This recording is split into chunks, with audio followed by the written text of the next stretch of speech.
Canada has just shut down the imports from the US in response to the tariffs imposed by the US government. This move is costing Donald Trump and his allies a huge loss in terms of stock markets. It's just the beginning of a trade war. The increasing fuel prices, electricity bills, and taxes are about to spark inflation to higher levels in the US.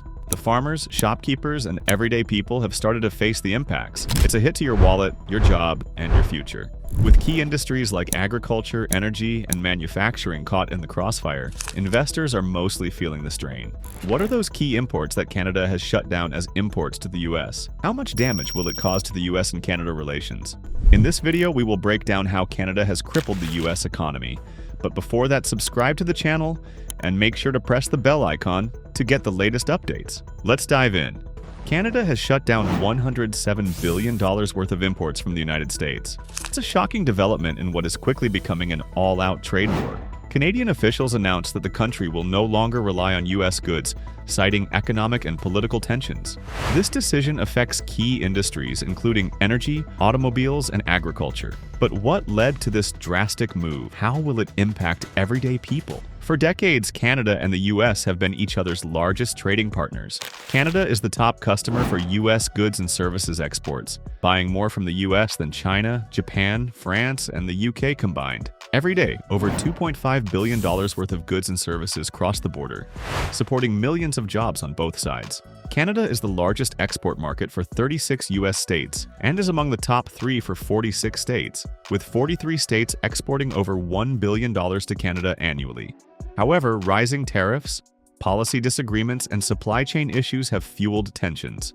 Recent disputes over energy exports, dairy regulations, and steel tariffs have worsened the situation. Canada's decision to halt imports signals a major shift, raising questions about the future of North American trade. One of the biggest sectors hit by this trade war is energy. Canada is the U.S. largest supplier of crude oil, with nearly 60% of U.S. oil imports coming from Canada. In 2024, Canada produced 5.7 million barrels of oil per day, exporting about 4.3 million barrels to the U.S. daily. If trade is disrupted, U.S. refineries reliant on Canadian oil will be forced to seek alternative, likely more expensive sources. Meanwhile, Canada must find new buyers for its energy exports, a challenging task given decades of infrastructure built around U.S. demand.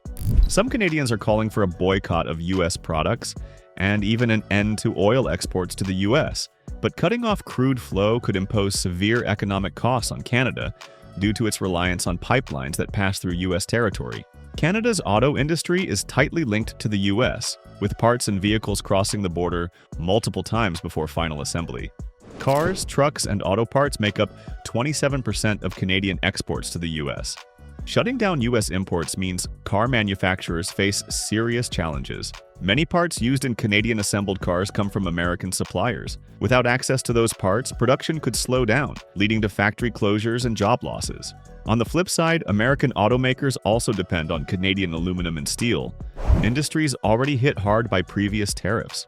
With tensions rising, both sides could see higher costs, delayed shipments, and potential layoffs.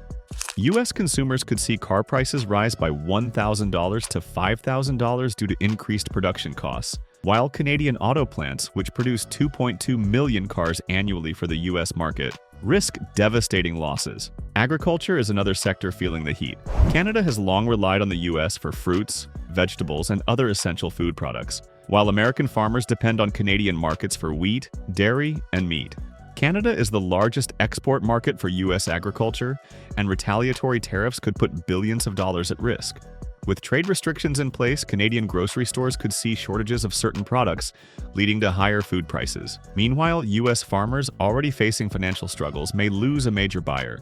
The trade war has also escalated globally. Mexico is preparing 15 to 20% tariffs on U.S. corn and pork, and the EU has announced $28 billion in tariffs targeting U.S. machinery and citrus. The agricultural sector, already under strain due to climate change and rising production costs, now faces another significant challenge. Inflation is already a concern, and this trade war is about to make things worse. Cutting off U.S. imports means limited supply, and limited supply means higher prices. Essential goods like food, fuel, and consumer products could see price hikes. U.S. steel prices have risen from $980 per ton to $1,240 per ton since the trade conflict began, leading to $17 billion in additional costs for downstream industries like construction and manufacturing.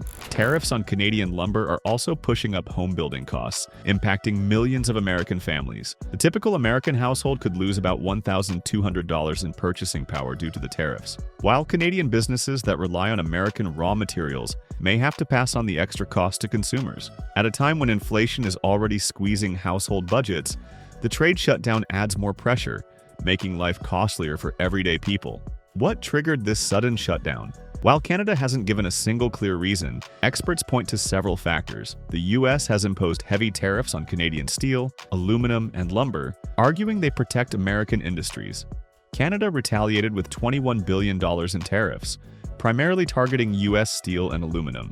Political tensions have also played a role, with the Ontario government threatening electricity surcharges on northern US states, further escalating the trade war. Canada's decision could be a way to push back against these measures and pressure the US into negotiations. However, blocking crude oil flow to the US could have major consequences for Canada's economy, making this a high-stakes gamble. With US imports off the table, Canada is wasting no time searching for new trade partners. The European Union, China, and other Asian markets are now top priorities for Canadian exports. The increased value of U.S. imports from Canada was partially driven by global instability caused by the Russian invasion of Ukraine in 2022. Now, Canada is looking to diversify its trade relationships to reduce dependency on the U.S. However, shifting trade relationships takes time. Canada's energy and auto industries are deeply integrated with the U.S., making an immediate pivot challenging. Still, by strengthening ties with other economies, Canada aims to build a more resilient trade future. The US has already threatened to impose a 100% tariff on Canadian automotive exports, which could devastate the industry. Meanwhile, political leaders in both countries are facing mounting pressure to resolve the crisis. If tensions continue to escalate, more industries could face trade restrictions, further impacting consumers and businesses. However, there are also talks of potential negotiations to modernize the USMCA trade agreement and create exemptions for critical sectors like energy and steel. Whether this ends in a new trade agreement or a deeper divide remains to be seen. One thing's for sure, this is a story that's far from over. Stay tuned for more updates as this situation unfolds. The Canada-US trade war is more than just politics. It's hitting industries, businesses, and everyday people. From energy and automobiles to agriculture and inflation, the consequences are already unfolding. With Canada looking for new trade partners and the US considering harsher tariffs, the future of North American trade remains uncertain. Will both nations find common ground, or is this the beginning of a deeper economic divide? Let us know your take on the situation and make sure to subscribe and press the bell icon so you never miss an update.